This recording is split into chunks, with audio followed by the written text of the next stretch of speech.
Bonjour à tous, bienvenue à cette webconférence. Donc, il est 11 heures, on va débuter. Donc, je m'appelle Laura Balk, je suis chef de projet marketing au sein d'XL. Et aujourd'hui, je suis avec Bertrand Sénéchal, donc, qui est PDG d'XL Group et qui va vous parler de la démarche de transformation Lean. Donc, je vais simplement vous faire quelques rappels concernant le fonctionnement de la plateforme. Donc, pour le confort de tous, les micros sont coupés. Par contre, vous pouvez intervenir à tout moment pendant la webconférence en inscrivant vos questions dans le module de chat qui se trouve en bas à droite de votre écran. Et du coup, on gardera 15 minutes en fin de session pour essayer de répondre à un maximum de questions. Donc, vraiment, n'hésitez pas, c'est un moment qui est très interactif. Donc, je ne vais pas en dire plus et je vais laisser la parole à Bertrand qui va vous présenter brièvement l'entreprise et qui enchaînera sur la démarche de transformation ligne. À tout à l'heure. C'est donc à moi, c'est ça Laura? Bonjour à tous, et merci d'être aussi nombreux. C'est toujours un grand moment de partage chez Webcon. Donc juste quelques mots sur XL, je pense qu'il y en a pas mal d'entre vous qui nous connaissent déjà. XL, c'est un cabinet de conseil et de formation. Les deux termes sont importants. Les deux activités représentent chacune 50% de notre chiffre d'affaires, 50% sur le conseil, sur la formation intra et puis la démarche inter. XL va fêter, et j'en suis fier, va fêter ses 30 ans l'année prochaine. Donc ça, vous verrez passer beaucoup de choses là-dessus. Donc ça fait 30 ans qu'on ne fait qu'une seule et unique chose, c'est de la démarche, c'est tout ce qui tourne autour de l'amélioration des performances. Donc on va parler beaucoup de ligne parce que bien sûr qu'on s'appuie sur toutes ces choses-là. XL, c'est aujourd'hui un tout petit peu plus de 30 collaborateurs. Une entreprise que j'ai repris il y a 7 ans, qui est en forte croissance depuis 5 ou 6 ans. Voilà, je ne vais pas en dire plus. On est présent sur tout le territoire français. On a pas mal à l'étranger, mais ce sont nos clients qui nous emmènent à l'étranger. Il y a une filiale en Suisse, donc on a pas mal de projets en Suisse. Donc voilà, sur XL. Donc aujourd'hui, je vais vous parler de... Je ne veux pas vous parler d'outils, je ne veux pas vous parler de technique, je vais vous parler de ce qui est indispensable de mettre en place pour réussir un projet de transformation. Quand on parle de projet de transformation, c'est un mot qui peut paraître ambitieux ou qui peut faire peur. C'est rien d'autre que d'essayer de structurer une démarche pour arriver à des objectifs qu'on définira ensemble pour que votre entreprise elle se comporte différemment, surtout que les hommes se comportent différemment, tout ça autour d'une politique, d'une vision autour de la performance. Comme toujours, toutes les entreprises qui nous contactent ou les entreprises qu'on rencontre qui veulent faire, qui veulent s'améliorer, il y a toujours un certain nombre de problèmes au départ. J'en ai cité quelques-uns. Donc là, je pense que vous allez vous retrouver, ou certains d'entre vous vont peut-être se retrouver dans tous ces éléments-là. Celui qu'on retrouve le plus fréquemment, c'est la difficulté à servir ses clients. J'y reviendrai après. Vous y arrivez tous. Parfois, c'est une gymnastique absolument extraordinaire. Vous y arrivez tous, mais voilà, c'est compliqué. Des délais de réaction, l'insatisfaction, la tension en interne, la complexité. Les entreprises, vous en faites peut-être partie, elles ont grandi, elles ont peut-être connu des périodes de baisse, vous avez peut-être fait de l'acquisition, il y a peut-être d'autres qui vous ont rejoint. Donc globalement, vous avez une entreprise qui fonctionne, mais comme je dis toujours, vous avez un tuyau de 10 dans lequel vous devez faire passer des choses qui demanderaient peut-être un tuyau de 20, donc ça a un tout petit peu de mal à fonctionner. Par contre, ce qu'on constate, et ça me fait très plaisir, c'est qu'il y a un certain optimisme qui revient dans le monde de l'industrie. Je dirais que dans le monde des services, c'était peut-être moins visible, mais dans le monde de l'industrie, on sent qu'il y a un petit vent d'optimisme. Il y a pas mal de projets qui étaient en gestation, qui semblent vouloir se relancer. Alors, c'est un monde que je connais bien parce que j'ai passé pas mal d'années de ma vie. Dans le monde du logiciel, aujourd'hui, beaucoup d'entreprises relancent leurs projets informatiques. Et puis, bonne nouvelle pour XL, il y a de plus en plus d'entreprises qui disent « j'ai mes problèmes, peut-être que ça serait le moment de faire du lean ». Et comme je dis dans ce slide-là, Nous, ce qu'on constate quand on rencontre les entreprises, c'est que même si vous avez des difficultés, vous existez, vous vous développez, vous innovez, vous sortez de nouveaux produits, vous arrivez à servir heureusement vos clients, l'entreprise est rentable, elle génère des résultats, mais au prix de quel effort? Et les efforts, c'est à tous les niveaux. Donc comme je dis, moi j'appelle ça des exploits, c'est-à-dire que des entreprises réalisent régulièrement des exploits, tant pour le servir de ses clients que pour arriver à faire fonctionner tout ça. Et donc, bien sûr, qu'est-ce que ça génère? Des tensions, comme je disais tout à l'heure, un sentiment d'inefficacité, quelque chose qu'on voit souvent. J'aime bien ça, le service client qui tient du miracle permanent. Si je tape sur la table, vous allez me voir, vous allez être malade. Beaucoup d'entreprises qui constatent des problèmes d'accident du travail, ou en tout cas de santé au travail. C'est quelque chose qui est, je ne vais pas dire fréquent, mais c'est quand même quelque chose qu'on rencontre assez souvent. C'est un vrai sujet, Forcément de la démotivation, les burn-out, on en voit, et la démotivation, c'est le début de l'histoire. Voilà, donc tout le monde a des solutions, tout le monde a des bonnes idées. J'ai envie de dire que les entreprises n'attendent pas Excel pour chercher à s'améliorer. Je pense que ça fait partie d'un état d'esprit général. Maintenant, la direction a sa vision, hein, elle est aussi en charge de faire avancer tout ça. Les salariés ils sont sur le terrain, ils savent ce qui se passe, ils savent comment peut-être trouver des solutions. Maintenant, la question, c'est si croissance il y a, si votre entreprise évolue, si elle grandit, etc., comment je vais faire face aux prochaines échéances? C'est un petit clin d'œil, c'est souvent ce qu'on entend, c'est si on a tous ces problèmes, faisons du lean. J'appuie sur le bon bouton. Donc ça, j'avais expliqué ça un petit peu dans l'article qui a précédé cette conférence. Le mot lean, on le voit à toutes les sauces aujourd'hui. Tout le monde fait du lean. Ça devient, comme je dis, un mot passe-partout. Beaucoup d'entreprises disent je fais du lean, alors que, sans vouloir faire du dogmatisme, c'est ni mon rôle, ni la volonté d'Excel. Voilà, je pense qu'il faut peut-être pas mélanger tout. Beaucoup d'entreprises se lancent dans une démarche premier objectif, c'est de réduire les coûts. C'est très respectable, ça peut se comprendre, il y a des situations qui l'exigent. Maintenant, je ne pense pas qu'on puisse qualifier de lean quand on fait une démarche sur la réduction de coûts. Faire une chasse complètement aveugle, comme je dis, au gaspillage, c'est-à-dire que je ne cherche qu'une seule et unique chose, c'est à réduire les gaspillages, à rechercher la non-valeur ajoutée, à l'éliminer. Ça va peut-être à court terme améliorer des choses, sur le moyen terme, ça n'apportera strictement rien. Les problèmes reviendront. Une des choses qu'on voit régulièrement, c'est ce que j'appelle le top-down, c'est la direction qui décide ce qu'il faut faire. Voilà. Pour moi, le pire exemple que j'ai pu voir, c'est dans le monde de la santé. Il y a eu un reportage il n'y a pas longtemps sur Antenne 2 qui montrait qu'une infirmière, sur 7 heures, elle devait passer, je ne me rappelle plus, puis je ne sais plus, mais c'était 10 secondes pour faire ci, 30 secondes pour faire ça, 3 minutes pour faire ça. Bon. Ça a été décidé tout en haut. On demande aux gens maintenant, votre feuille de route, c'est ça, et en avant. Ça n'a absolument aucun sens. Et c'est pas comme ça qu'on va entraîner les gens, c'est pas comme ça qu'on va motiver les équipes. Et c'est absolument pas comme ça que la démarche va prendre.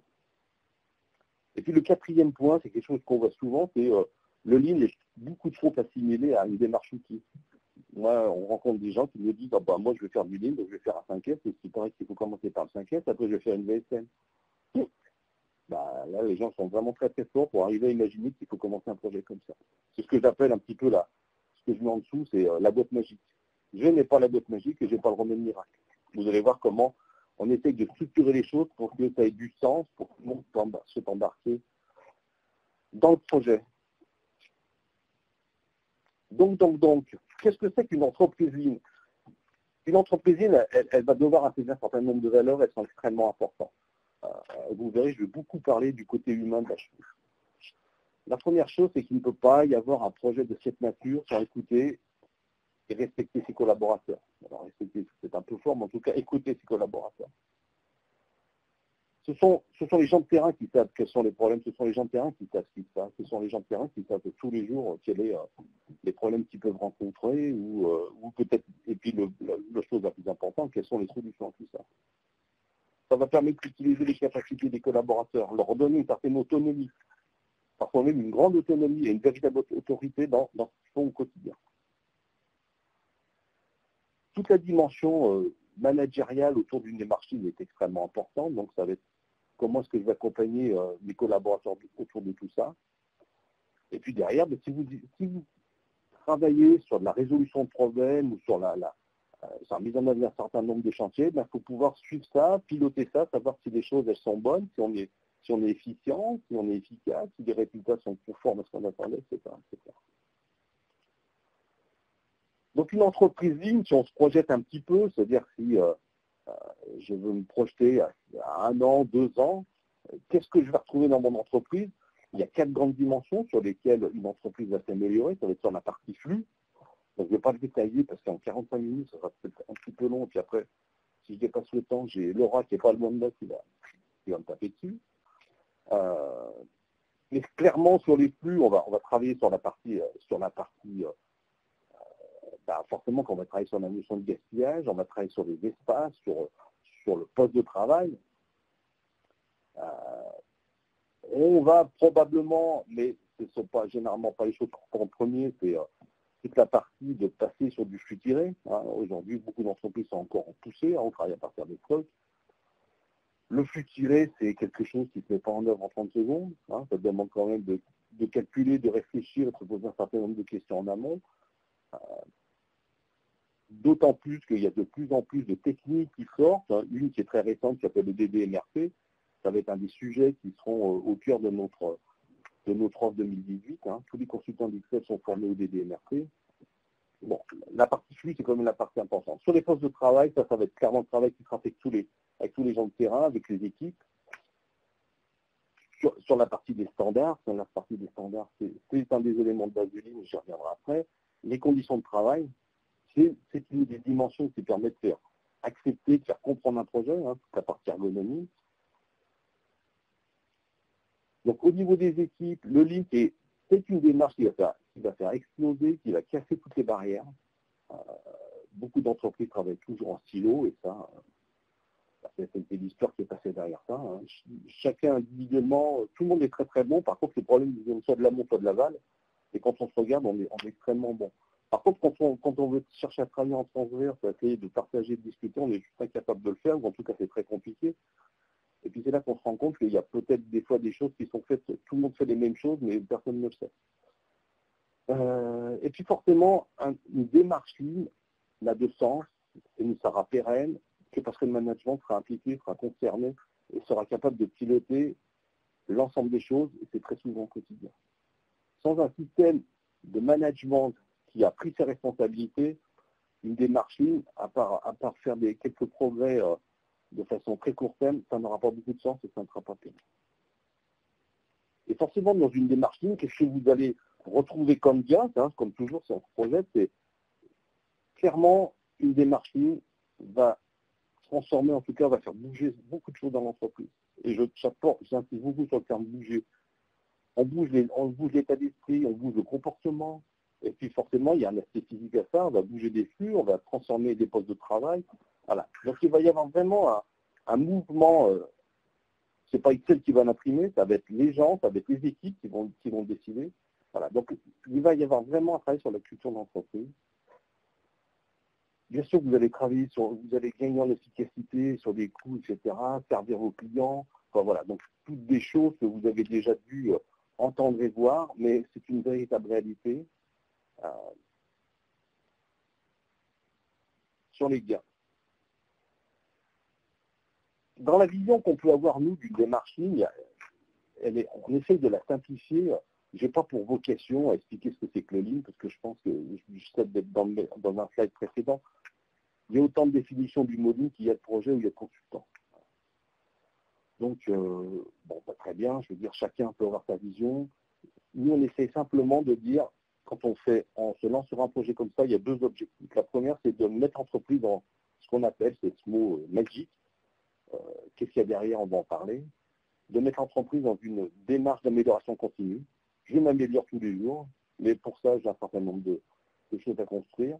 Et la deuxième chose, c'est le respect et l'implication des autres. S'il n'y a pas ces deux éléments-là, je ne pense pas que les résultats seront rendus. réussir, travailler sur une transformation en ligne, il y a un certain nombre de fondamentaux à respecter. Ça, c'est absolument essentiel. Et aujourd'hui, on a entre 20 et 30 projets actifs chaque année de transformation. Donc j'ai envie de dire qu'on a un petit peu de recul par rapport à ça. Je ne suis pas en train de dire qu'on est les plus grands, les plus beaux, les plus forts. Simplement, je pense qu'on a un certain recul, on a un certain retour d'expérience sur ce qui fait qu'un projet peut bien se passer ou un projet va être un petit peu plus compliqué. La première chose, c'est de définir un projet. Une transformation, c'est un projet. Il y a des projets informatiques, il y a des projets de changement de machine, des projets, vous en avez tous, vous avez plein de projets. Le Link en est un. C'est un projet d'entreprise. Il faut savoir de quoi on part. On part de quoi? Quelle est la situation actuelle? Et comme je dis toujours, c'est de l'apprécier, c'est quelque chose, de la partager, c'en est une autre. Il faut qu'on soit tous d'accord pour se dire, aujourd'hui, la situation est ainsi. Tant qu'on n'est pas capable de partager la situation actuelle, on ne sait pas de quoi on part, donc on peut partir dans tous les sens sans savoir réellement où on part. La troisième chose, c'est qu'il est important que la direction, c'est un grand mot, vision, mais c'est important de se dire, je fais du lean, c'est pas pour faire du lean, c'est parce que ça fait bien, non, je fais du lean parce que ça aura du sens pour mon entreprise. Donc j'ai une vision par rapport à ça. Je veux améliorer des choses, je veux transformer un certain nombre de choses. Donc quelle est la vision? Je peux avoir une vision à 6 mois, je peux avoir une vision à 1 an, je peux avoir une vision à 2 ans. Voilà, ça, c'est important. Après, il y a des bases dans un projet de cette nature. Il y a toujours des bases qui sont incontournables. On va beaucoup parler de standards. Sans standard, on ne sait pas de quoi on parle. On caméra qui appartient à un standard. L'AIC, c'est l'animation intervalle-course, c'est toute la partie de pilotage. Si vous ne pilotez pas, si vous n'avez pas d'indicateur de performance qui permettent de vous dire je suis aujourd'hui meilleur qu'hier et ainsi de suite, c'est toujours pareil, on travaille un petit peu dans le vide. Résolution de problème, ça c'est un des moteurs essentiels d'une démarche. Tout le monde, surtout les collaborateurs, surtout les gens de terrain, doivent savoir animer, comprendre et travailler sur cette résolution de problème. C'est absolument essentiel. La quatrième chose, c'est le leadership. Il peut pas, un projet comme ça va demander d'animer, ça va demander de piloter un certain nombre de choses. Donc ça veut dire que le leadership il ne sera pas seulement au niveau de la direction générale, au niveau de la direction, mais il sera aussi au niveau d'un certain nombre d'animateurs sur le terrain. Donc cette partie de leadership est importante. On n'est pas en train de dire qu'on va créer de nouveaux managers, on est en train de dire qu'il y a des gens qui vont prendre du leadership pour animer. L'avant-dernière chose, c'est forcément d'écouter, d'impliquer, de former les gens. À partir du moment où on écoute les gens, on les fait participer, à partir du moment où on les forme, on va former les gens à la résolution de problèmes, on va former les gens à utiliser des standards, on va les construire, les animer, les transformer. Forcément, ces gens-là, vous verrez après, ils vont gagner en autonomie. Quand on résout les problèmes sur le terrain, et qu'on peut en traiter 50, 60 ou 70%, mais c'est tout autant de problèmes qui remontent pas plus haut. Voilà, donc on va gagner en autonomie. Les gens vont gagner en engagement, clairement en engagement. La troisième chose, c'est que ce sont les gens eux-mêmes qui vont rentrer dans leur propre changement. Parce que vous interviewez les gens, vous leur demandez de participer, d'écouter, de proposer, forcément, ils proposent des solutions de changement. Et c'est ainsi qu'on va pouvoir faire avancer les choses. Et la dernière chose, c'est toujours pareil, c'est l'approche par l'exemple. Moi, je peux vous expliquer, je ne sais combien de projets qui sont bien passés, c'est super. Voilà. Passionnant. Ce qui est important, c'est de voir les choses, de voir concrètement sur le terrain, de voir les choses qui avancent et qui se transforment. Je vais vous montrer comment on fait ça. C'est important de respecter ces fondamentaux. Et donc, forcément, le Lean, c'est un projet qui associe tout le monde. Si on parle de projet, un projet, c'est un début, c'est une fin. Je définis un projet, voilà. Le projet, il démarre à telle date, l'objectif, il est là. Sur un projet, j'ai besoin d'objectifs. Je veux faire du Lean. Super. Et qu'est-ce que je veux améliorer? Je veux travailler sur quoi? Sur ma réduction des stocks, je veux améliorer l'efficience de je ne sais quoi, je veux réduire, je veux améliorer, etc., etc. Je veux fixer des objectifs. Comment, comme je dis toujours, comment allez-vous pouvoir apprécier que dans 6 mois, on a fait du bon boulot ensemble? Comment vous allez apprécier que votre entreprise se transforme? Comment vous allez apprécier que vos collaborateurs adhèrent à la démarche? Donc, il faut définir des objectifs et, comme je dis toujours, il faut être ambitieux. Il faut être ambitieux sur une démarche de cette nature. Forcément, c'est un peu de méthodologie, et ça, c'est clairement ce qu'on va pouvoir vous apporter. Il faudra se fixer une roadmap, on y reviendra après. Hein. Une roadmap, c'est rien d'autre que de définir un certain nombre d'étapes, de chantiers qui vont nous permettre d'atteindre nos objectifs. Et puis comme toujours, il va falloir mesurer ses progrès. Parce que si on se fait des beaux chantiers sans se dire je suis capable de mesurer ce que je gagne ou la façon dont je m'améliore, ben, je ne vois pas bien quoi ça sert. Je reviens sur ce point, j'en ai déjà parlé tout à l'heure, c'est important qu'il y ait un engagement au niveau de la direction. Dans une PME familiale, eh bien forcément, c'est très souvent, mais dans 100% des cas, le président de cette entreprise qui quelque part s'implique. Dans des entreprises de plus grande taille, ça peut être une direction d'usine, ça peut être un directeur de service, voilà. Mais s'il n'y a pas un engagement de la direction, ce sont des démarches qui sont quand même vouées à rester un tout petit peu dans leur coin. Et forcément que cette vision de l'entreprise, elle doit se relayer dans l'ensemble des services ou dans les ateliers, et on verra comment, quotidiennement. Le mot quotidien est important, donc par le management de proximité. Et ça, c'est important, ce qui est écrit en dessous, le Lean, ce n'est pas un projet limité dans le temps. Vous ne faites pas du Lean pour 2 mois, pour 3 mois, pour une semaine, non. Aujourd'hui, vous avez tous des systèmes qualité, vous n'avez pas décidé demain matin d'arrêter la qualité. Je parle de qualité au sens ISO de la chose. Le Lean, c'est pareil, vous allez rentrer dans une démarche, vous allez commencer à construire, à améliorer des choses, et clairement, votre objectif, c'est de rentrer dans cette démarche d'amélioration continue. Donc, vous lancez un projet Lean, l'entreprise va faire du Lean, en tout cas de l'amélioration, toute sa vie. Et forcément, quand on démarre un projet comme ça, on se dit, super, ça va vraiment bien, ça va bien cette chose. Mais comment j'attaque ça? Je commence par quoi? J'entends parler 150 000 d'outils différents. Je commence par lesquels? Et que vous trouverez toujours des magiciens qui vous diront exactement quels sont, sans vous connaître, qui vous diront exactement quels sont les outils qu'il va falloir, ou les chantiers qu'il va falloir lancer. C'est très très bien tout ça, ça va me coûter des sous, mais qu'est-ce que je vais gagner, hein? Quel ROI je peux avoir? Donc forcément ça coûte des sous. J'aurai de la résistance. Tout projet qui demande aux gens de changer, de revoir des habitudes, de revoir des pratiques, et bien forcément il y aura de la résistance. Et puis le point le plus important, c'est un des plus importants, c'est comment est-ce que tout ça, ça va venir sur le temps. Je le disais au préalable, on ne fait pas du Lean pour faire du Lean, on fait du Lean parce qu'on se positionne à moyen terme, voire même à long terme. Donc comment cette mécanique-là, elle va pouvoir durer sur le temps?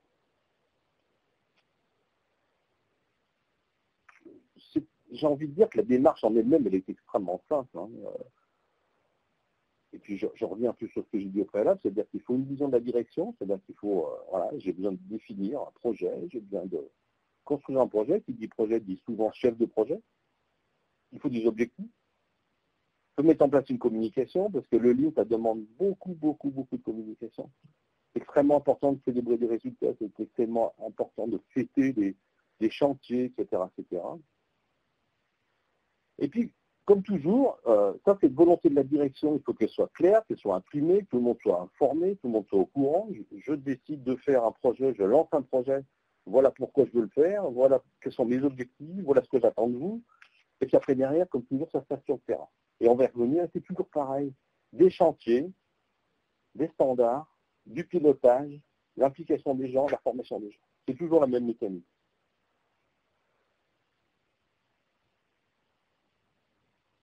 Alors, j'ai envie de dire schématiquement, tout projet de transformation, c'est schématique, mais ça se passe dans 90% des cas ainsi. Il y a toujours 3 grandes étapes. Il y a la première, c'est, comme je dis toujours, on n'est pas des magiciens. Je n'arrive pas dans une entreprise pour dire bonjour monsieur le client, vous fabriquez ça, tac, tac, tac. Bon, écoutez, on va vous faire une VSM et puis après, derrière, Dr XM va vous trouver la solution. Non. Aujourd'hui, on ne peut pas prétendre savoir ce qui est à faire dans une entreprise sans qu'on n'a pas fait cette fameuse étape de diagnostic. Donc la première étape, elle est toujours très courte, mais elle est absolument essentielle. On ne peut pas réussir un projet de transformation qui n'a pas un bon diagnostic de la situation. C'est un peu comme un médecin, quand vous allez voir votre médecin, il fait un diagnostic. Si vous l'appelez au téléphone pour dire j'ai de la fièvre, et puis si vous devez prendre ça comme médicament, c'est pareil, la question du miracle. Hein. Bon, donc phase 1, c'est le diagnostic. Qui permettra derrière de définir une roadmap, je vais revenir après. Phase 2, c'est d'identifier des chantiers pilotes qui vont faire que la démarche, elle va commencer à prendre. Et ça, le choix des pilotes est extrêmement important. Alors un pilote, ça peut être un service, ça peut être une usine, ça peut être un atelier, ça peut être tout ce qu'on veut. Mais il va falloir définir, choisir ensemble quels seront les endroits, le bon moment. Parce qu'il y a toujours un bon endroit et un bon moment pour commencer un projet de vie. Ça, c'est important. Puis après, il y a la partie de déploiement.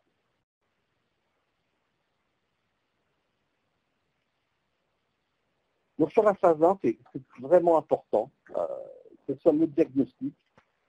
Nous, c'est toujours quelque chose qu'on fait sur un temps très court. Ça ne sert à rien de tester 3 mois dans une entreprise pour faire un diagnostic du sol au plafond. Le diagnostic, il se fait généralement, nous, on fait généralement sur une semaine, parfois 2, ça va dépendre si on est sur une entreprise qui est monosite ou multisite. Mais sur une entreprise monosite, une semaine suffit largement. Et c'est vraiment important de faire le tour de l'entreprise, de se connaître, comme je dis toujours, de soulever les tapis, de poser les bonnes questions. La partie diagnostic, c'est quelque chose qui est complètement standardisé chez nous. Voilà, on a nos propres outils, on utilise tout un ensemble de choses qu'on a construites depuis des années. Ça nous permet d'aller vite, ça nous permet de poser des bonnes questions. Vous allez voir après quels sont les sujets sur lesquels on insiste. C'est toujours pareil, la partie flux, la partie management. Mais cette partie-là, elle est absolument essentielle. Elle est absolument essentielle. C'est un moment où on va partager, on va commencer à connaître les gens vont commencer à nous connaître, savoir un petit peu, tiens, c'est quoi ce fameux ligne là, c'est quoi ces fameux consultants là, ces gens qui sont vachement forts. Bon, donc on va commencer à faire partie de la maison. Voilà. Vous voyez, cette semaine, on attaque un très beau chantier en Suisse, dans une maison qui s'appelle Carandache. Donc le diagnostic a commencé lundi, il y a eu une phase de préparation qui s'est faite 15 jours au préalable. On n'est pas arrivé lundi matin en disant bonjour monsieur le client, je viens faire le diagnostic. Non, tout est prévu, tout est calé, on a 5 jours de travail, on sait ce qu'on fait lundi, mardi, etc. Et ensuite je saute dans ma voiture et je vais participer à la restitution à chaud dans toute la direction générale. Bon. Donc cette partie diagnostic, c'est extrêmement important. Donc on va tout regarder, vous allez voir après. Et cette partie diagnostic, ça va nous permettre de commencer à construire quelle sera cette fameuse roadmap. Donc, dans un diagnostic, oui, alors ça c'est important, moi je tiens au mot diagnostic, beaucoup de gens me parlent d'audit. Quand vous faites des audits, sortis d'un audit, vous devez être les champions du monde. Quand on fait un audit ISO, l'idée c'est pas seulement de se dire non, c'est de sortir son ISO. Là, nous on parle du diagnostic parce que l'idée c'est de regarder, c'est d'analyser, et c'est en aucun cas d'avoir un jugement. On ne va pas vous dire que vous êtes bon, vous n'êtes pas bon. Ce n'est pas du tout le débat, ça n'intéresse personne, ça. Forcément que vous avez des dysfonctionnements, forcément qu'il y a des choses qui fonctionnent pas, forcément qu'il y a des choses qui ne marchent pas très bien. L'idée, c'est de mettre le doigt dessus. Donc, c'est pour ça que j'insiste sur le mot diagnostic. L'idée, c'est pas que vous nous cachiez des choses. L'idée, c'est de mettre en avant tout ce qui dysfonctionne. Et puis, de toute façon, comme je le dis toujours, et je les ai pris mes lunettes, on a nos propres lunettes. Il y a des choses que vous ne voyez plus dans votre entreprise. Nous, on a l'habitude, on sait, on le voit tout de suite. Il y a tout un tas de choses qui nous alertent régulièrement. Et derrière, on parle d'un socle factuel. Nous, on aura des éléments factuels pour vous dire, voilà, ça dysfonctionne, ça marche pas, etc. On fait beaucoup de calculs dans ces diagnostics. On a les outils pour ça, on a des outils digitaux, etc. Et le dernier point, c'est extrêmement important, c'est de partager les choses. C'est de les partager. Voilà ce qu'on a vu chez vous, monsieur le client. Voilà ce qu'on a constaté, voilà ce qui est bien, voilà ce qui n'est pas bien, voilà ce qui dysfonctionne, voilà ce qui nous semble aujourd'hui être une urgence. Et ça, on va le partager. Et on sera d'accord à l'issue de ces 5 jours pour se dire, oui, la situation, c'est celle-ci. Tant qu'on ne sait pas de quoi on parle, ni de partager, j'insiste vraiment sur le mot partager, oui, on va peut-être partir dans des trucs et des machins qui n'auront ni queue ni tête. Voilà. Donc derrière, on aura des outils, des moyens pour aligner les gens. Donc dans le diable, on regarde schématiquement, là je le fais plus vite, mais parfois on regarde plus d'autres choses. On regarde 2 choses, toute la partie activité essentiellement sur les flux, et puis toute la partie comment l'entreprise est pilotée, pas au sens du pilotage financier de la chose, mais au sens de pilotage si je prends une usine, mais du pilotage de la production au quotidien, et comment le management se comporte. Alors, je mets juste un bémol, c'est que sur les diagnostics, parfois on va un petit peu plus loin, c'est-à-dire qu'on est capable ça va dépendre du périmètre aussi. On peut très bien faire quelque chose qui s'appelle la VOC, la Voice of Customer, c'est-à-dire qu'on est c'est des choses des fois qu'on propose aux clients, enfin on propose tout le temps, mais tout le monde ne le prend pas, c'est-à-dire c'est d'aller interviewer certains de vos clients pour avoir ce retour extrêmement riche de vos propres clients. Ça fait partie des choses. Vous verrez, je crois que c'est l'objet de la prochaine conférence. On est capable d'aller regarder un tout petit peu plus dans le détail ce qui se passe au niveau du financier.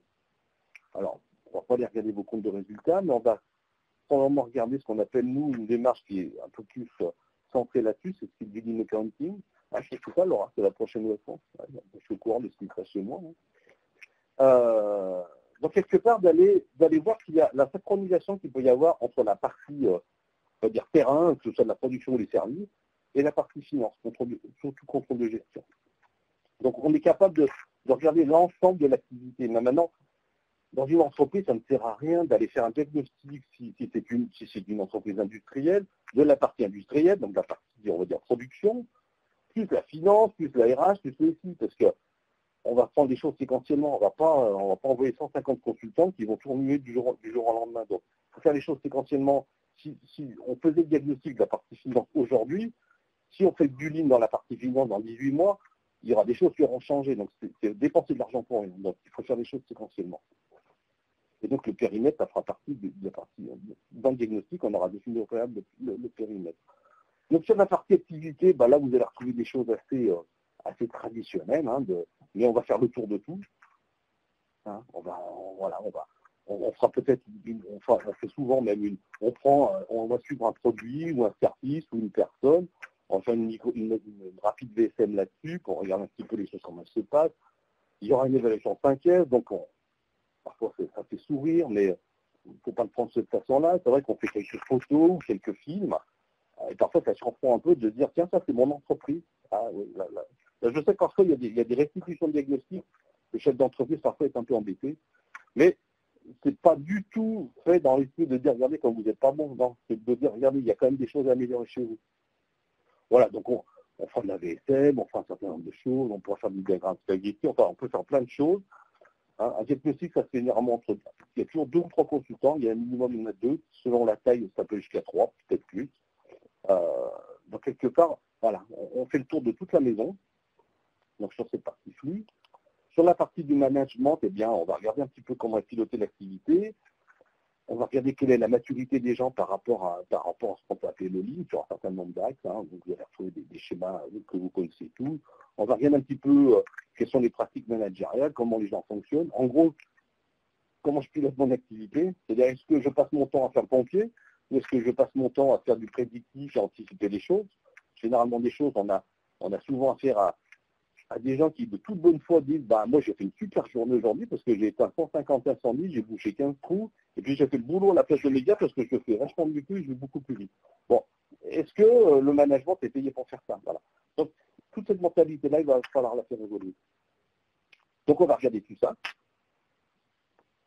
Et à partir du moment où on a, nous, une bonne vision de ce qui se passe dans l'entreprise, à partir du moment où vous commencez, parce que ça va faire partie du travail qu'on fera pendant ce diagnostic, où est-ce que j'ai envie d'aller, qu'est-ce que je veux améliorer, quelle est ma priorité, parce que vous pouvez avoir des priorités. Vous pouvez voir, récemment, on a vu un futur client qui nous dit, moi, ma priorité, c'est de pouvoir avoir une plus grande capacité de production, parce que je sais qu'aujourd'hui, je cours comme un fou, sauf que je ne suis plus capable de prendre de nouvelles commandes, donc je veux pouvoir avoir plus de capacité de production, mais tout en gardant le même nombre de machines, le même nombre de collaborateurs. Bon, ça, c'est un objectif. Il peut y en avoir 150 kilos. Voilà. Donc, à partir du moment où je connais ma situation, factuellement, je suis là. Aujourd'hui, j'en suis là. Mon entreprise, elle en est là. Et on est tous d'accord. J'insiste là-dessus. On est d'accord. Je sais où j'ai envie d'aller. Je sais ce que je veux améliorer. Je sais ce qu'il faut que dans 6 mois, dans 1 an, mon entreprise, je considérais que je se porte mieux. On est capable de construire une roadmap. C'est-à-dire cette fameuse magie de beaucoup de gens qui vont vous dire il faut faire du 5S, du ceci, du cela. Non, là, on va le décider ensemble. Peut-être qu'on fera des 5S que beaucoup plus tard. Peut-être qu'on fera une VSM dans 6 mois. Peut-être, voilà. C'est à ce moment-là qu'on va être capable de dire, par rapport à la situation, par rapport aux objectifs, quelles sont les priorités. Ça ne prend pas 6 mois pour une roadmap, c'est 2 jours de boulot. Et ça, c'est absolument essentiel. Et on la fait ensemble et on la partage. Parce qu'il va falloir programmer des chantiers. Quand on programme un chantier, je ne sais pas, un Kaizen sur je ne sais quoi, pendant 4 ou 5 jours, il y a des gens qui ne seront pas sur les lignes, qui ne seront pas sur le boulot, mais qui seront dans un chantier. Donc, il faut l'anticiper. Si on fait du fameux SMED, par exemple, le SMED, il va peut-être falloir arrêter les machines. On ne va pas débarquer un lundi matin pour vous dire, tiens, en fait, il faudrait que vous arrêtiez vos machines. Un projet, ça se prépare, ça s'anticipe. C'est pour ça qu'il nous faut un chef de projet, mais j'ai rien dit. Donc voilà, donc cette étape-là est importante. Je fais mon diag, je sais d'où je pars, je sais quelle est la situation. Et derrière, par rapport aux objectifs que vous définissez, on se fixe la roadmap. Diag, roadmap, eh bien, il n'y a plus, on est parti. Et donc là, c'est important de bien choisir ces fameux chantiers. Comme je dis toujours, ces chantiers, il faut les faire avec la bonne équipe, au bon moment, parce que vous avez peut-être de la saisonnalité, vous avez peut-être tout un tas d'événements qui font que, et au bon endroit. On n'attaque pas du lead n'importe où, n'importe comment. Il y a un endroit qui va faire que la méthode, la technique, tout ça, ça va prendre. Quand j'ai le mot prendre, c'est important. Donc il faut que ces premiers chantiers, qu'ils soient visibles, qu'ils apportent des résultats, parce que forcément côté direction, on attendra des résultats, et forcément côté terrain, il faut que les choses se voient, que ce soit visible, et puis c'est cette force d'entraînement. Comme je dis, des succès, des gains quasi immédiats. Donc là, on va commencer à travailler sur le chantier. Donc là, qu'est-ce qu'on va faire? Là, on commence à parler d'outils. Moi, je ne vous ai pas parlé encore d'outils. Quand on fait du DIA, quand on fait de la RMAT, là, on est sur de la construction d'un projet. Et là, on va commencer à travailler sur ces fameux outils du Lean. Il y en a autant que le bon Dieu va en bénir. On pourrait faire un outil par jour pendant 2 ans. Voilà. Donc, quel est le bon outil par rapport à ma situation et aux objectifs que je me définis? Mais il y aura toujours des choses qui seront indispensables. C'est donc les fameux standards. Sans standards, des standards, il peut y en avoir énormément. Du coup, j'en profite pour faire un peu de publicité. On sortira fin d'année, début d'année prochaine, un certain nombre, toute une bibliothèque de standards dont vous pourrez bénéficier à travers une solution digitale. Ça sera le début 2018. Donc des standards, il y en aura entre 130 et 140 quand même. Donc toujours pareil, j'ai mes standards. J'apprends à caler mes progrès. C'est bien de faire un effort, c'est bien de progresser, de s'améliorer, mais si vous ne mettez pas une carte, c'est-à-dire ce qu'on appelle la calmie, c'est d'éviter de revenir en marche arrière, tout ça, ça sera du travail pour rien. Donc c'est important de s'améliorer, de caler les programmes. Et pour caler les choses, j'en dirai un mot rapidement après, parce que je vois que le temps tourne, ça va être la partie pilotage. La digitalisation, c'est quelque chose dont vous entendez tous parler, tout le monde en entend parler. Je suis sollicité par tout un tas de sociétés qui veulent me proposer des choses les plus merveilleuses qui soient pour accélérer les projets Lean. Ça a beaucoup de sens. Je viens personnellement, j'ai passé 25 ans de ma vie dans le monde du logiciel, du digital quelque part, donc je ne suis pas étranger ni... c'est quelque chose que j'aime beaucoup. Maintenant, il ne faut pas mélanger les gens. Donc aujourd'hui, ça fait plus d'1 an qu'on fait des expérimentations, qu'on a lancé des choses. On a déjà un premier projet où on embarque des solutions digitales. Donc, on commence à introduire du digital. Ça, c'est des choses, on en parle on vous propose un certain nombre de choses qui peuvent accélérer, qui peuvent améliorer. Vous voyez si ça peut avoir du sens par rapport à votre politique interne en termes d'informatique, etc., etc. Mais les solutions digitales, il y a vraiment aujourd'hui des choses fort sympathiques qui permettent d'accélérer, de simplifier, de faciliter, de partager, de collaborer, enfin les grands termes, qui sont une vraie réalité. Aujourd'hui, on a une solution qui fonctionne très très bien pour tout ce qui est standard, pour tout ce qui est pilotage à distance, même suivre ses capacités, etc., etc. C'est une solution qui s'appelle Usitable autour sur de l'Apple. Donc, profitez du projet pilote pour finaliser. C'est important de former des gens. Si vous ne formez pas des gens en interne, comme je dis toujours, moi en tant que boîte de conseil, je serais toujours heureux de venir chez vous pour vous envoyer des consultants. Moi, c'est mon métier. C'est important que si vous prenez l'autonomie, si vous ne prenez pas la main sur votre propre capacité à faire des projets complémentaires, quelque part, vous allez peut-être dépenser beaucoup d'argent, puis quelque part, ça veut dire que la dynamique n'y sera pas. Si vous n'êtes pas capable, si vous n'avez pas cette volonté de savoir renouveler, piloter, animer en interne, sans Excel, quelque part, ça veut dire que votre mécanique ne prend pas. Donc je fais juste un petit zoom sur ça parce que c'est quelque chose d'important. Euh, c'est souvent, il n'y a aucun projet, d'amélioration qui ne peut avoir du sens s'il n'y a pas du pilotage ou de l'animation intervalle court avec du management visuel. Combien de fois nous on rencontre des clients qui nous disent écoutez, moi je fais du lean, j'ai amélioré plein de choses, mais la démarche elle ne prend pas chez moi. Je ne sais pas pourquoi. Qu'est-ce qu'on constate, c'est que ces gens-là ont fait des chantiers, c'est très respectable, ils ont amélioré des choses, ils ont pu, je ne sais pas, pourquoi pas, je vais prendre l'exemple traditionnel du 5S. Mais bien, si vous ne pilotez pas votre performance, si vous ne pilotez pas l'amélioration, il ne se passera rien. Il ne se passera rien. Les choses resteront telles qu'elles étaient, puis elles vont tout doucement revenir en marche arrière. Donc cette partie du pilotage, c'est absolument essentiel, au même niveau que les standards, au même niveau d'autres choses. Quand vous ne pilotez pas les choses, et comme je dis toujours, on va vous demander de faire des investissements colossaux, c'est-à-dire que ça va être d'acheter des tableaux blancs et des feutres et des smileys. Voilà. Tout ce pilotage-là est absolument essentiel. Et rien que souvent, dans beaucoup de cas, dans beaucoup de projets, rien que le fait de mettre en place de ce fameux UAIC avec un management visuel, rien que ça, on constate des améliorations dans le fonctionnement de l'entreprise. Rien que. Pourquoi? Parce qu'on va synchroniser ces choses, les gens vont se parler, les gens vont partager, les gens vont échanger, et ils vont arrêter de rester chacun dans leur coin en pensant que ça a été fait ou ça n'a pas été fait, et puis c'est de la faute de l'un, c'est de la faute de l'autre. Voilà. C'est essentiel. C'est essentiel. On met les hommes au cœur de la performance. À partir du moment où vous avez des îlots de production ou dans les services, on fait ça aussi aux achats, on fait ça à la finance, on fait ça partout. Là, on est dans mon bureau. Sur la gauche, j'ai un magnifique tableau de pilotage stratégique de la performance XL. Voilà. Ça, tous les mois, comité de direction, première chose, on travaille avec ce tableau-là. Et c'est un tableau blanc avec tout un tas de belles choses dessus. C'est indispensable. Et on met les gens on met les hommes avec un H majuscule au cœur de la performance. Vous donnez la parole aux gens, ils partagent, ils expliquent, ils disent bah oui, j'ai rencontré tel problème, voilà, moi je propose telle et telle solution. Et peut-être qu'on rentrera à ce moment-là dans une dynamique d'amélioration continue. Déjà dit Laurent. Hein. Bon, management visuel, je pense que tout le monde en a déjà vu. Voilà, il n'y a pas un tableau standard que je peux vous apporter chez vous parce que chaque tableau de management est propre à son entreprise, à ses indicateurs, à ce qu'on veut suivre, ce qu'on veut piloter. On est toujours dans le fameux SQDP, hein, sécurité, qualité, délai, coût, et bien dans cet ordre-là, et pas l'inverse. Hein. Les coûts ne sont qu'une conséquence de ce qui est en amont, hein, SQD.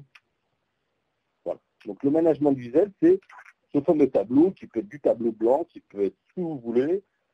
On parle de plus en plus de IEIC, c'est-à-dire c'est de partager ce fameux pilotage, mais à travers une solution digitale.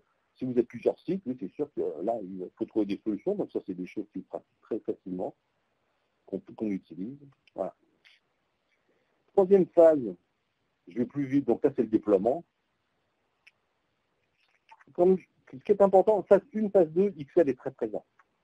On sait très bien. Si le parti diagnostic, c'est clair, il faut qu'on y soit très présent. Sur la phase 2, si on n'est pas à vos côtés, pour vous guider, pour vous conseiller, pour vous former, pour vous coacher, je sais très très bien que très très vite, vous allez retourner sur les problèmes du quotidien, le chef qui vous a appelé parce qu'il faut livrer le client, etc., et le projet ligne, il passe en deuxième. Donc on est très présent.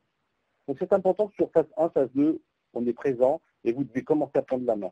Sur la phase 3, vous devez absolument commencer à pouvoir maîtriser vous-même un certain nombre de chantiers, mettre en place des choses, former des gens en interne, etc. Vous devez commencer à prendre la main, à prendre votre autonomie, parce que c'est le seul moyen pour que votre entreprise rentre dans une démarche d'amélioration continue. C'est le seul moyen. Maintenant, si vous voulez que XL vienne pendant 10 ans chez vous, ça, je sais aussi faire, mais ce n'est pas ça. Je considère qu'on fait le job à partir du moment où vous êtes autonome, à partir du moment où vous n'êtes plus devant nous. C'est ainsi que ça doit marcher. Bon, je passe vite là-dessus, on est sur le déploiement de chantier. Donc là, on peut peut-être, sur des projets pilotes, on est toujours sur des projets plutôt court terme, hein, sur des projets qui peuvent durer 1 semaine, 2 semaines, 3 semaines. Bon, là, phase 3, souvent, on peut rentrer sur des projets un petit plus complexes qui vont souvent travailler sur des flux, travailler sur des choses qui vont demander un peu de réflexion, un peu d'analyse, un peu de calcul. Hein, facile d'entreprise, un flux poussé, un flux tiré, ça se fait pas en 2 semaines. Hein, voilà. Donc ça, on va rentrer sur des choses un peu plus où les gains vont être beaucoup plus significatifs. Donc ça sera pour finir. Il faut que dans votre entreprise, vous ayez un chef de projet ou des référents. J'ai envie de dire, chaque entreprise voit les choses un petit peu comme elle le souhaite par rapport à son organisation, sa vision, sa trajectoire, mais à minima, il faut qu'il y ait au moins une personne qui peut être le chef de projet qui soit formé. Donc c'est les fameux, Green Belt et Black Belt. Et ça a beaucoup de sens de profiter d'un projet de transformation comme ça pour former un Green ou un Black. Ça a beaucoup de sens parce que la personne, quand le projet a démarré, la personne vient dans les cursus de formation. Alors ça peut se faire en intra, ça peut se faire dans les stages inter qu'on fait dans toutes les villes de France et du monde entier, hein, c'est ça? Non, pas du monde entier. Je me laisse aller là. Et donc c'est de profiter de cette formation. Parce que, comme toujours, une formation, c'est une formation de terrain, c'est une formation où il faut que les gens mettent en œuvre un certain nombre de choses. Donc, on profite du projet et des chantiers du projet pour qu'une fois la formation terminée, ces gens-là, leur sujet d'étude, j'ai envie de dire, leur sujet qu'ils présenteront pour leur certification de Green ou Black, ce sera le projet de leur entreprise. Et ça a beaucoup de sens. Et c'est comme ça que les choses avancent favorablement. Donc, un petit peu de publicité, hein, il faut qu'on fasse un peu de publicité. Cursus chez XL, vous avez Yellow, Green, Black. Hein, ce sont des choses qui s'enchaînent. Hein. Le premier module de 3 jours, c'est pour les gens qui veulent juste être Yellow. Donc, c'est essentiellement autour de la résolution de problèmes et puis les outils de base. Le Green, qui peut donner lieu à une certification. Et le Black, pareil, certification. Et aujourd'hui, pour les cursus Lean, l'organisme qui peut vous certifier et vous délivrer un beau certificat, c'est l'école polytechnique. Donc, il y a 2 façons d'obtenir cette certification. Soit c'est par l'évaluation continue, c'est ce qu'on appelle un passeport, et derrière, vous avez un QCM et puis une soutenance téléphonique, sur lequel vous devez amener des preuves, des résultats de projet. Ou si on est dans une mécanique intra, c'est le jury qui peut se déplacer chez vous. Ça reste extrêmement prestigieux. C'est un examen qui n'est pas simple. Hein. Polytechnique est exigeant, mais je pense que c'est aussi ce qui fait qu'aujourd'hui, ça tire vers le haut cette notion de Green et Black, parce que jusqu'à il y a 2 ou 3 ans, n'importe qui pouvait vous signer un beau document et vous êtes Green, vous êtes Black. Là, c'est pas un diplôme XL ciblé Polytechnique, non, c'est un diplôme Polytechnique. Voilà, j'en ai fini.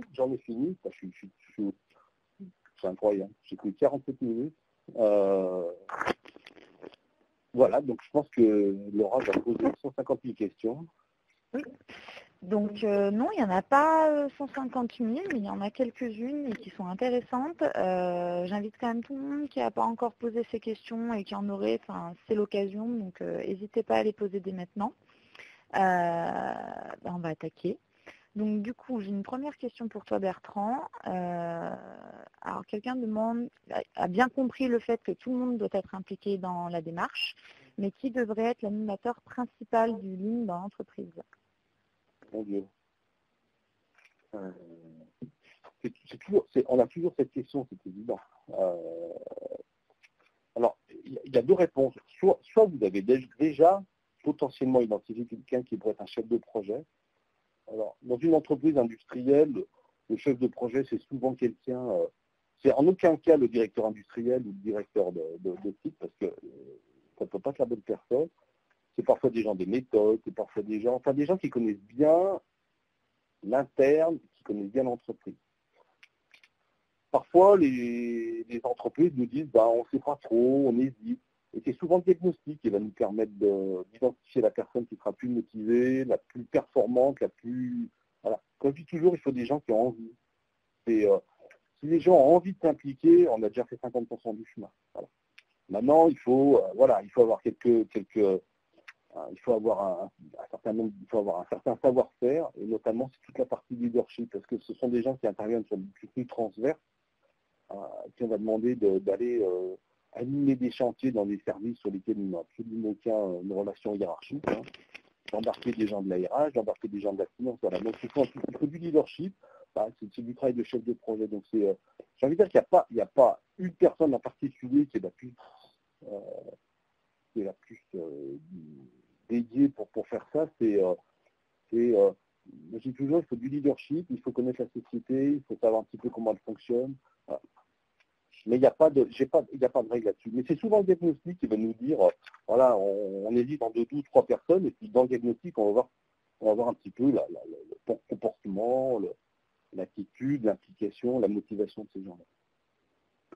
Justement, du coup, je rebondis. Quelqu'un demande quel serait le profil en fait d'un bon manager lean. Ah, une fiche de poste d'un manager lean. Alors, manager lean, ça veut dire beaucoup de choses. Alors, moi, je vais répondre sur ce qu'on rencontre maintenant. Ça devient, j'ai envie de dire, un standard. Beaucoup d'entreprises, maintenant que ce soit des services tertiaires, ont des responsables d'amélioration continue, responsables lean. Alors, ça peut prendre différentes appellations. Donc, première chose, moi je le dis client, c'est la motivation. C'est-à-dire que le lean, c'est, j'en suis peut-être un exemple, c'est quelque chose qui est absolument passionnant. C'est passionnant de voir les choses s'améliorer, c'est passionnant de voir les entreprises se transformer, c'est passionnant de voir les gens évoluer. Donc j'ai envie de dire que la première chose, c'est la motivation pour l'amélioration. Ça, c'est la première chose. La deuxième chose, il faut comme je le disais tout à l'heure, il faut du leadership. Il faut du leadership parce que c'est souvent une fonction, même presque tout le temps une fonction transverse, où il va falloir animer, il va falloir faire bouger les gens, sans que vous ayez les galons sur les épaules pour dire c'est moi ton chef, donc tu fais ce que je te dis. Et c'est un sujet que je connais pas trop mal. Le management, c'est de l'influence, c'est du management par influence. Donc il faut avoir cette capacité d'entraînement par la preuve, par la compétence, par le savoir-faire. Voilà. Donc ça demande ce savoir-faire-là.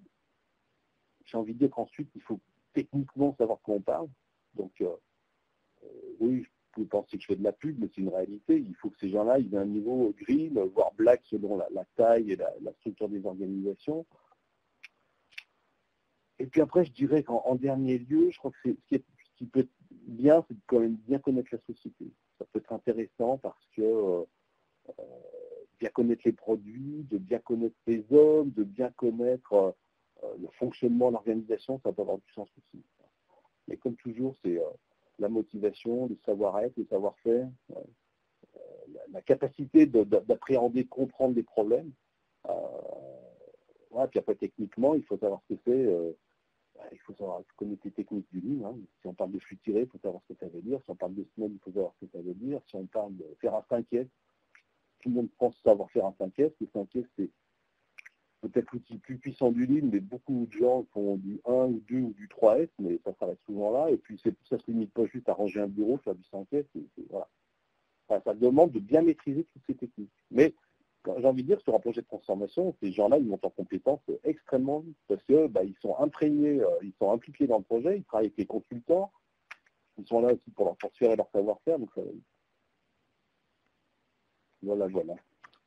Il y a quelqu'un qui demande quels sont les rituels managériaux pour piloter et améliorer la performance au quotidien. Quand on parle de rituel managérial, on a déjà fait un progrès monstrueux.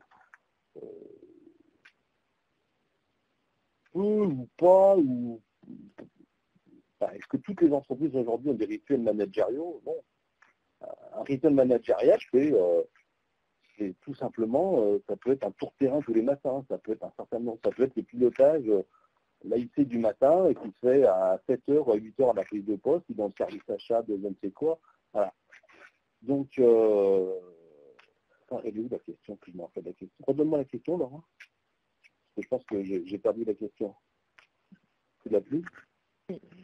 Quels rituels managériaux pour piloter et améliorer la performance au quotidien? Donc, je disais, oui, déjà, le mot rituel, c'est ça. Le rituel, c'est déjà beau d'avoir des rituels. Après, typiquement, le rituel le plus traditionnel, indispensable, essentiel, c'est à partir du moment où vous aurez mis en place de l'animation intervalle court, ça va être le pilotage à la prise de poste du matin, de l'après-midi, ou si jamais vous êtes en plusieurs postes. Voilà. Ça va faire partie des rituels les plus fondamentaux. Mais le mot rituel est extrêmement important, parce que quand on dit rituel, surtout dans une démarche ligne, c'est de s'y tenir. Si vous avez décidé de faire une réunion tous les jours, si le chef un jour dit demain matin on ne fait pas la réunion parce que j'ai pas le temps ou parce que j'ai dentiste ou je ne sais pas quoi, ça veut dire qu'il n'y a plus de rituel. À partir du moment où le chef ne montre pas l'exemple, tout ça, ça va partir en vrille. Donc, la notion de rituel, c'est un des grands basiques d'une démarche ligne. J'ai des rituels, j'ai des pratiques, j'ai des bonnes pratiques. Ça fait quelques années, chez XL, on essaie quand même aussi de faire un petit peu ce qu'on propose à nos clients. Il y a énormément de rituels de pilotage et de management. Mais ce sont des choses qui sont tenues et il n'y a aucune raison de les annuler. On a des rituels journaliers, on a des rituels hebdo, on a des rituels mensuels, on a des rituels trimestriels, voilà. Et tout ça, ça demande de l'organisation. Et surtout, c'est là où les managers ont un rôle absolument essentiel. C'est aux managers de faire en sorte que toute la partie de pilotage fonctionne et soit pérenne dans le temps. Merci. J'ai une question sur en fait, une personne aimerait connaître le ratio d'échec des projets Lean contre les succès, en fait, et du coup, quels sont les facteurs principaux de ces échecs? Je ne sais pas répondre à ratio d'échec. Revenons un petit peu à ce que je disais en préambule, c'est combien d'entreprises disent je fais du lead alors qu'ils font quelque chose très respectable. Hein. On cherche à s'améliorer, mais pour moi, l'exemple qui me fait toujours mal, c'est le secteur public et le monde de la santé. On parle de lean, mais c'est en rien du lean, c'est une démarche d'amélioration, mais qui vient d'en haut et qui vise à faire en sorte que les gens ils exécutent ce qu'on leur demande de faire. Ça ne fonctionne pas comme ça. Donc, parler de ratio d'échecs, j'en sais rien. C'est sûr qu'il y a des échecs, mais souvent les échecs, c'est lié à quoi? C'est lié au fait que, comme je disais en préambule, genre, je veux réduire mes coûts. Voilà. Bah, allons-y, mais réduisons les coûts, mais quel est l'objectif? Une entreprise qui aujourd'hui perd de l'argent et dit je vais faire du lean pour que ça aille mieux demain matin, non, c'est pas ça. Aujourd'hui, c'est du cost killing. Encore une fois, c'est des choses qui sont habituelles, traditionnelles, mais il n'y a rien du lean. Oui, les gens utilisent des outils du lean. Je ne sais pas, je travaille pour la réduction de mes stocks, on va utiliser un certain nombre de techniques du lean, oui, ok, je vais réduire mes stocks, mais ça, je ne fais pas un projet lean. Voilà. Donc des échecs, moi je ne parle pas d'échecs, je parle de projet s'éteint, c'est-à-dire qu'à partir du moment où il n'y a pas la motivation en interne, cette mécanique de pilotage qui tourne, ces rituels de management, de ce dont on parlait au préalable, si quelque part l'entreprise n'a pas cette dynamique en interne, et ça c'est clairement notre travail, d'instiller cette dynamique et cette motivation, mais à partir du moment où l'entreprise n'a plus cette motivation, cette volonté, en disant, bon ok, je fais un chantier, mais j'ai plein de travail, j'ai pas le temps. Là. Moi je dis toujours, le projet il s'éteint. Voilà. Parler d'échecs, je ne sais pas si on peut parler d'échecs. Enfin, moi, vous allez dire que le patron d'XL, il ne doit pas vous dire qu'il a des échecs. Moi, je ne connais pas d'échecs chez XL, je ne connais pas d'échecs. Je connais des projets qui sont éteints. Oui, je peux le dire qu'il y a des projets qui sont éteints, mais on ne s'engueule jamais. C'est voilà, il n'y a pas la motivation, voilà, il n'y avait pas la volonté, ou le patron, ça peut arriver, il dit, bah oui, écoutez, moi j'ai d'autres priorités. Voilà. Donc moi, je parle plus de projets qui s'éteignent, voilà. Et puis ça peut ressurgir un jour. Voilà. Donc des échecs, oui, il y en a probablement, mais moi je parle plus de projets qui s'éteignent. C'est-à-dire qu'on améliore toujours des choses. Maintenant, ce qu'on n'arrive pas à faire, c'est mettre l'entreprise dans une démarche d'amélioration continue, cette fameuse boucle de performance, cette boucle vertueuse qui fait qu'on s'améliore. Voilà. On va prendre une dernière question, du coup, et après on va conclure parce qu'on se rapproche de midi. Donc, le mot performance revient régulièrement, diagnostic et SQDC. Quelle définition générale de la performance sous un angle Lean? Mon Dieu, ça c'est une question. Laura, je lui ai dit qu'il ne pose pas de questions difficiles, Laura. Je rigole. La performance, c'est un vaste sujet, la performance. Tout le monde veut être performant. Pas seulement dans votre entreprise. J'ai envie de dire que vous voulez être performant au quotidien. Je ne vais pas vous donner de définition du mot performance. Je vais simplement dire qu'une démarche de transformation, parce qu'on va identifier avec vous à partir du diagnostic, des indicateurs de la situation d'aujourd'hui. Je dis n'importe quoi. Souvent, quand on fait un diagnostic, on mesure l'efficience, par exemple, d'une ligne d'assemblage. Je prends cet exemple, c'est assez facile. Enfin, voilà. Je sors un produit, voilà. Efficience du process, efficience de la ligne entre le moment où je tourne le premier boulot jusqu'au moment où les pièces elles sont terminées, elles sont prêtes à être expédiées, on arrive à des efficiences parfois de entre 2, voire moins, et 10%. Ça peut paraître terrible. Et comme je dis toujours, c'est extraordinaire. Hein. Vous avez 2% d'efficience sur votre process, et puis votre entreprise elle continue à vivre, elle continue à produire, elle continue à servir ses clients. C'est compliqué, mais vous y arrivez. Vous gagnez de l'argent. Donc, extraordinaire, quoi. Je suis à 2%, alors les entreprises qui ont 100% d'efficience, ça n'existe pas. Donc, et là, si je reviens au terme performance, on aura un indicateur sur lequel on va se baser pour essayer de se dire, je suis à 2, mon objectif, c'est de passer à 10. C'est-à-dire que c'est pas beaucoup, ça fait juste x5. Hein. Voilà, donc, dans le Lean, dans le pilotage du Lean, on est capable de se mesurer à partir des IPP, des indicateurs physiques de performance, parce qu'il y a à partir de ça qu'on est capable de mesurer si on est bon, si on n'est pas bon. Parce que si c'est juste de se dire, je me suis amélioré parce que mon bureau il est vachement bien rangé, ça c'est rien factuel, ça c'est purement subjectif. Voilà. Donc on peut s'améliorer, et c'est vrai pour tout, pour absolument tout, qu'à partir du moment où on a des indicateurs qui sont justes, qui sont factuels, c'est-à-dire qu'on partage. Parce que si demain matin, vous m'appelez pour me dire, ce Sénéchal, c'est pas la peine que je fasse un diagnostic, moi je connais déjà l'efficience de ma ligne, je connais déjà la performance, la vitesse à laquelle on est capable de sortir une commande, etc. Moi j'ai envie de dire, il n'y a pas besoin de moi. Hein. Voilà. Et souvent, des gens me disent, là, je ne sais pas, pour sortir une commande, il faut 12 jours,5. Et nous, comme par hasard, quand on fait les calculs, on arrive à 35 jours. Bon, parce qu'on oublie les choses et puis on a envie d'être plus beau sur la photo. Donc, ces indicateurs-là de performance, c'est absolument essentiel de les définir, qu'ils soient factuels et qu'ils soient partagés. Après, on sera capable de se dire, je m'améliore ma performance parce que j'ai des indicateurs et qu'est-ce que ces indicateurs, je les vois bouger. Dans le bon sens ou dans le mauvais sens. Bon, je pense qu'on va pouvoir conclure sur cette question. Merci beaucoup, en tout cas, Bertrand, pour cette présentation. J'espère que ça a répondu à la majorité des attentes de tout le monde en vous inscrivant à cette webconférence. Je vais vous souhaiter un bon appétit. Encore une fois, merci d'avoir participé et à bientôt pour une prochaine session. Au revoir. Au revoir.